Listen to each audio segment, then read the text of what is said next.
दो बोनी और तीन लंबी अमीर बहू का ससुराल। अक्षरा, नीता और तान्या, तुम तीनों की शादी को पूरे 2 महीने हो चुके हैं, इसलिए अब तुम तीनों राधिका और पूनम के साथ घर के कामों में हाथ बटाओगी। अक्षरा और नीता, तुम दोनों साफ सफाई करोगे, तान्या तुम झाड़ू पोछा करोगी, राधिका तुम खाना बनाओगी और पूनम तुम कपड़े और बर्तन धोगी। मैंने तुम पांचों को सारे काम बांट दिए हैं, अपने कामों को अच्छे से करना, ठीक है? इतना कहकर यशवंती वहां से चली जाती है। यशवंती की बड़ी बहू राधिका और पूनम को यशवंती की बात समझ आ जाती है, लेकिन अक्षरा, नीता और तान्या तीनों ही यशवंती की बात से मुंह बनाते हुए कहते हैं, मेरे घर में तो मेरी एक आवाज पर 4 नौकर आ जाया करते थे। मैंने अपने घर में आज तक एक चम्मच भी नहीं उठाया और मैं यहाँ झाड़ू पोछा करूंगी? नेवर, मैं इस घर की बहू हूँ, कोई नौकरानी नहीं। तुमने सही कहा तान्या, हम इतने अमीर घर से हैं, हमारे घर में आज तक हमसे एक भी काम नहीं करवाया गया और यहाँ ये हमसे साफ सफाई झाड़ू पोछा करवा रहे हैं। मैं तो एक काम को भी हाथ तक ना लगाऊं। तुम तीनों ऐसी बातें क्यों कर रही हो? तुम्हारा मायका था और ये तुम्हारा ससुराल है। बहू का फर्ज होता है कि वो अपने ससुराल वालों का बहुत ख्याल रखे और अपनी सारी जिम्मेदारियों को संभाले। और माँ जी ने तो हम सबको काम बांटे हैं, किसी पर भी काम का ज्यादा दबाव नहीं है। अपना भाषण अपने पास रखो, हमें तुम्हारे भाषण और ज्ञान की कोई भी जरूरत नहीं है। इतने सालों से जब घर के काम तुम दोनों करती आ रही हो तो हम क्यों करें घर के काम?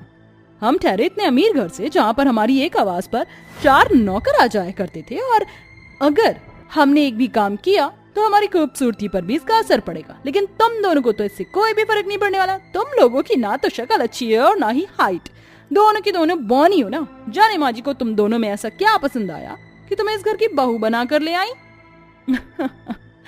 तुम दोनों तो हमारे कमर तक भी नहीं आती हो। तुम दोनों हम लोगों से दूर होकर चला करो, कहीं किसी दिन हमारे पैर के नीचे आ गई तो कुचली जाओगी और हमें दिखोगी भी नहीं। यशवंती की बड़ी बहू पूनम और राधिका दोनों ही बौनी होती हैं, लेकिन दोनों घर की जिम्मेदारियों को संभालना भली भांति जानती हैं। लेकिन वहीं यशवंती की तीनों छोटी बहुएं तान्या, नीता और अक्षरा हमेशा पूनम और राधिका के बौनेपन का मजाक उड़ाती थी और उन्हें परेशान किया करती थी। यशवंती के काम बांटने के बाद भी तीनों काम करने से मना कर देती हैं, जिसके बाद तीनों की तीनों अपने सारे काम पूनम और राधिका से करवाती हैं। पूनम राधिका बौनी होने के साथ साथ एक गरीब परिवार से भी होती हैं, जिस वजह से वो दोनों उन तीनों के सामने कुछ भी नहीं कह पाती हैं और चुपचाप से घर के सारे काम करती हैं। और इस बारे में यशवंती को भी कुछ पता नहीं चलता है। अरे जल्दी जल्दी हाथ चलाओ, हाथों में क्या दम नहीं है? वैसे तो इतना खाती हो, लेकिन काम करने के टाइम हाथ पैर नहीं चलते हैं। जल्दी करो, इसके बाद तुम दोनों को झाड़ू पोछा भी करना है और बाकी सारे काम भी। पूनम और राधिका सारा काम करके वहां से चुपचाप चली जाती है और राधिका पूनम के जाते ही वहां उनकी सास यशवंती आती है। अरे वाह, घर तो बहुत ज्यादा चमक रहा है, ऐसा लग रहा है कि खूब अच्छे से सफाई की गई है। वो तो चमकेगा ही ना माँ जी, क्योंकि हमने सफाई ही इतने अच्छे तरीके से की है। मैं तो बहुत नसीब वाली हूँ कि मुझे इतनी अच्छी और मेहनती बहू मिली है। यशवंती इतना कहकर किचन में जाती है, जहाँ वो देखती है ना ही खाना बना है और ना ही बर्तन धुले हैं। जिसके बाद वो छत पर जाती है, जहाँ उसे कपड़े भी धुले हुए नहीं मिलते। जिसके बाद वो पूनम और राधिका के पास जाती है, जहाँ वो देखती है कि पूनम और राधिका आराम कर रही होती हैं। तुम दोनों यहाँ बैठकर आराम कर रही हो और तुम्हारे सारे के सारे काम ऐसे ही पड़े हुए हैं। कल की आई तुम्हारी तीनों देवरानियां वहाँ पर अपने सारे काम करके बैठी हुई हैं, वो भी इतने अच्छे से। तुम दोनों ने तो अपनी देवरानियों के आते ही सारे कामकाज उन बेचारियों पर ही छोड़ दिए। राधिका, पूनम, मुझे तुम दोनों से ये उम्मीद नहीं थी।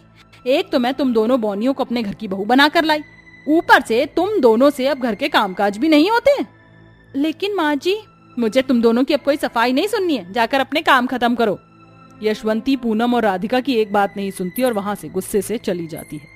ये सब तान्या, नीता और अक्षरा बाहर खड़ी होकर सुन रही होती, जिसे सुनकर तीनों मन ही मन मुस्कुराती हैं और वहां से चली जाती हैं। और बेचारी पूनम और राधिका का कसूर ना होते हुए भी उन्हें सब कुछ सहना पड़ता है। अब तान्या, अक्षरा, नीता हमेशा घर के सारे काम पूनम और राधिका से ही करवाया करती थी, लेकिन जब यशवंती उनके सामने होती तो तीनों देवरानियां खुद सारे काम करने का नाटक करती। ऐसे ही समय बीतता रहता है और एक दिन, बहुआ, मैं किसी काम से बाहर जा रही हूँ तो मैं शाम तक ही आऊंगी, जब तक तुम पांचों घर का अच्छे से ख्याल रखना।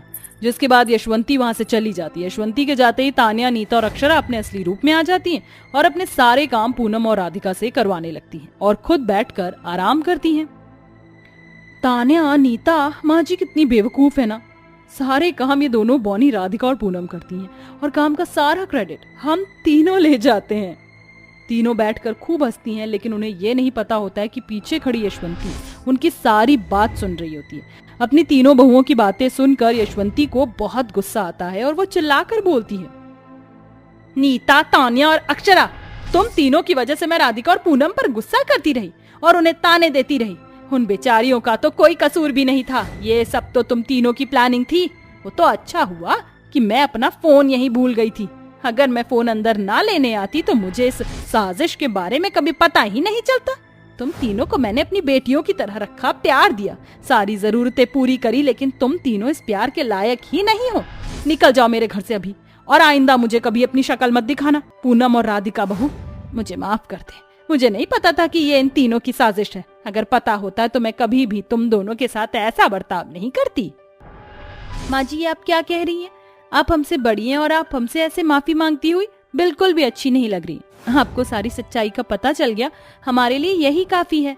पूनम और राधिका यशवंती को माफ कर देती है। यशवंती के कहने पर तान्या, नीता और अक्षरा तीनों घर छोड़कर अपने अपने मायके चली जाती हैं। शादीशुदा होने की वजह से तीनों को अपने घर में अब काम करना पड़ता है। घर का इतना सारा काम कर करके रोज रोज तीनों बहुत थक जाया करती थी। रोज रोज घर का इतना सारा काम करके उन तीनों को अब ये पता चल जाता है कि कैसे उनकी दोनों जेठानियां पूरे घर को संभालती थी, पूरे घर का काम करती थी और वो तीनों बैठकर सिर्फ आराम करती थी। जिसके बाद तीनों माफी मांगने के लिए ससुराल जाती हैं।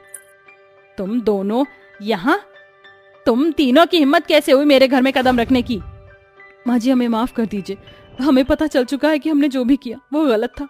अपने घर जाने के बाद जब हमने घर के सारे काम काज किए, घर को संभाला, तो हमें पता चल गया कि कैसे पूनम और राधिका भाभी घर को संभालती थी और सारा काम करती थी।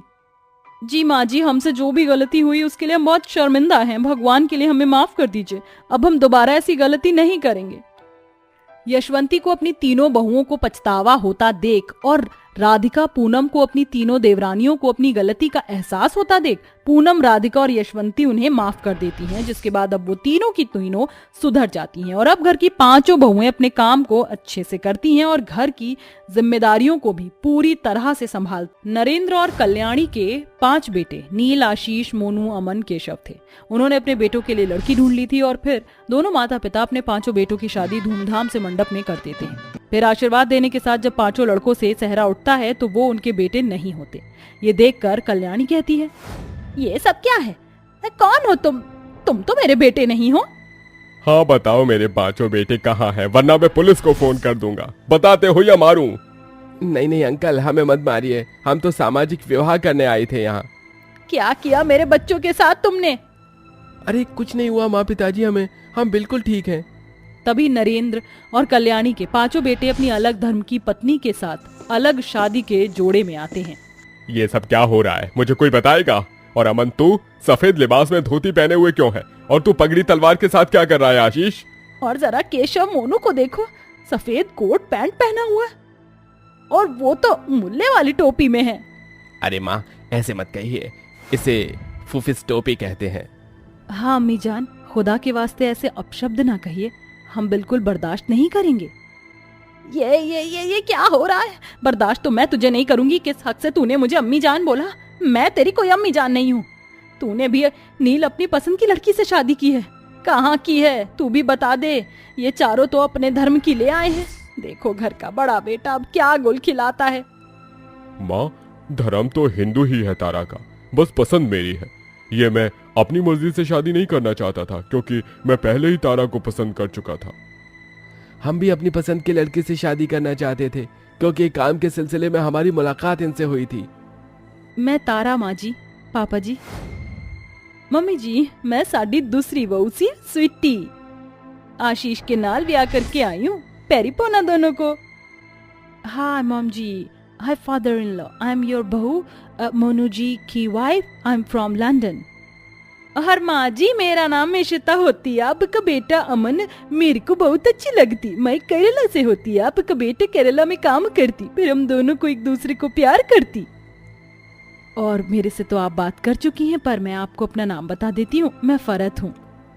अरे घोर कलयुग आ गया, घोर कलयुग। विनाश काले विपरीत बुद्धि, शिव शिव शिव शिव शिव। एक ससुराल में 5 अलग अलग धर्म वाली बहुएं। ओह, अब तो मैं यहाँ पर 1 मिनट नहीं रुक सकता। अरे पंडित जी हमारी बात तो सुनिए। अरे चलो भाई, हम पांचों की तो फ्री में शादी हो गई अपनी सेटिंग से, हम चलते हैं, इन्हें झेलने दो। हे भगवान, शादी करने में इतने पैसे ठोके और यहाँ तो दूसरों के बच्चे शादी करके चले गए। तुम पांचों घर चलो, बताती हूँ तुम्हें। वैसे ही थू थू करवा दी। अरे कल्याणी, अब कहने से क्या होगा, तेरे 5 बेटों की बहुत अलग अलग धर्म वाली आ चुकी हैं, तुझे अपनाना ही होगा। बैर करके क्या करेगी। ये सुनने के बाद सब घर पहुंच जाते हैं, जहाँ बड़ा बेटा नील कहता है, माँ, शालिनी आंटी बिल्कुल ठीक कह रही थी, हमें अपना लीजिए। अगर आप नहीं अपनाएंगे तो मजबूरन हमें आपको छोड़कर अपना घर कहीं और बसाना होगा। अभी भी देर नहीं हुई है, हम आपके आशीर्वाद से एक नई जिंदगी शुरू करना चाहते हैं। अच्छा, और मुस्लिम बहू का क्या, और पंजाबी वाली भी मांसाहारी खाना बनाते हैं। मैं अपनी रसोई में ये बिल्कुल बर्दाश्त नहीं कर सकती। माँ जी फिक्र मत कीजिए, हम आपकी रसोई में ऐसा कुछ नहीं बनाएंगे। तुम भी बोलो ना स्वीटी, इशिता, टेसा। हाँ माँ जी, प्लीज अंडरस्टैंड ना। अरे बर्बाद कर दिया इन मूर्खों ने। इसी के लिए हमने अपने 5 बेटों को बड़ा किया था कि अलग धर्म की बहुएं ले आए। अब कुछ नहीं हो सकता कल्याणी, इनका गृह प्रवेश करवा दो। ना चाहते हुए भी दिल पर पत्थर रखकर कल्याणी अपनी अलग अलग धर्म वाली बहू का गृह प्रवेश कर देती है। अगले दिन 5 बहुएं अपने अपने भगवान की पूजा करती हैं, जिसे देखकर सास ससुर चौंधिया जाते हैं। ये देखो, एक शिव पूजा कर रही है, दूसरी नमाज पढ़ रही है, तीसरी मुर्गन की पूजा कर रही है, चौथी क्रिश्चियन, 5वीं पंजाबन है। ये सही है। क्या करें, मुझे तो समझ नहीं आ रहा। अरे मम्मी जी, तुसी पनीर दे पराठे खाओगे नाश्ते विच, या मिठी लस्सी ते आलू दा पराठा? अरे ये क्या लस्सी ते पराठे दा तुसी कुसी कर रही है, साफ साफ बोल। माँ जी, स्वीटी अक्का कही थी कि वो ब्रेकफास्ट में इसी के साथ पनीर पराठा बनाती या आलू का पराठा बनाती, आपको जो पसंद होती वो बता देती। पल्ले तो मुझे साउथ इंडियन का भी कुछ नहीं आ रहा। देखो तुम 5 जो भी बनाओ, बस शाकाहारी बनाना, वरना ससुराल के पहले दिन ही 5 को घर से बेघर कर दूंगी। नहीं नहीं अम्मी जान, आप फिक्र ना करें, हम ऐसी कोई गुस्ताखी नहीं करेंगे। हाँ माँ जी, और बड़ी बहू होने के नाते ये हमारा कर्तव्य है, और मेरी इन पर नजर भी है। हाँ, मैं तुझ पर तो भरोसा कर ही सकती हूँ। फिर 5 बहू बड़े प्यार से शाकाहारी खाना तैयार करती हैं, जिसे खाकर सास ससुर बहुत खुश होते हैं और अपनी 5 बहू को सोने का सिक्का देते हैं। Wow, it's beautiful coin and shagun. पापा जी, और लेंगे, मैंने कस्टर्ड बनाया है। हाँ बहू, दे दे, और मुझे वो पनीर का पराठा मक्खन मार कर दे। पापा जी, तुसी तो मेरी तरह बोलने लग गई सी। हाँ बहू। और तारा बहू, तू अपनी बनाई हुई कचौड़ी, और फरहत तूने बिरयानी बनाई है, जरा चखा। माँ जी, आपने मेरे डोसे सांभर तो लिए ही नहीं।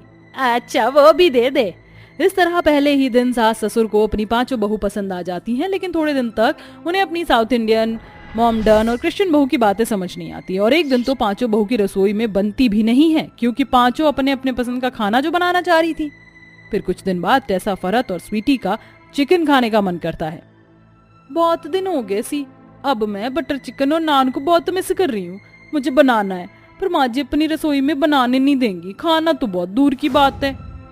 मुझे तो लखनवी कबाब खाने का ना बहुत मन कर रहा है, और हैदराबादी चिकन मटन बिरयानी। मुझे तो लेमन एंड ग्रिल्ड फिश खाने का बहुत मन कर रहा है।